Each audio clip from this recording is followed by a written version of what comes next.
Bom, nós contesta ng verdade, kung nós temos prometana de januari, anto mi e contesta riba em pergunta com ministro da financiar e trajecto de digitalisering, qual total 68 milhões florin, pero helaas contesta nota lo que me espera, passou meneer Van Heijden te bezig com die gobeguara riba suppletoire begroting,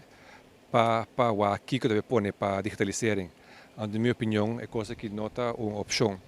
Nós estamos guarda o quanto sem o governo logra ganhar para pôr a seca. Dus quando a palavra ministra ook não tem uma ideia quando sem também bem perto aqui qual é mais abisa com a hora que está on hold, para sobre não tem sem. Dus maar puntuele bossa, para se queira bisa nós uma ideia se para financiering para a primeira fase só,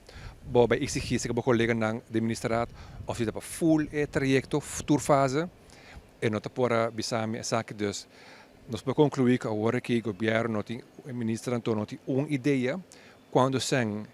tem e também ganha para por se can e trajecto aqui de digitalisering dus é ciência qual assim importante. Nós espera que o governo aqui maneira na bisa de passado com não tem prioridade para ensinança, ando seguro também para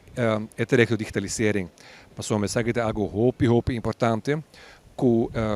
toevallig hoor aan de minister nós começar com o trajecto aqui, que já acaba nós investir 5 milhões de dinheiro aqui, dus we gaan een paar coisas aqui, los que está capital vereniging, é hope importante para nós digitalizar nossa ensinança.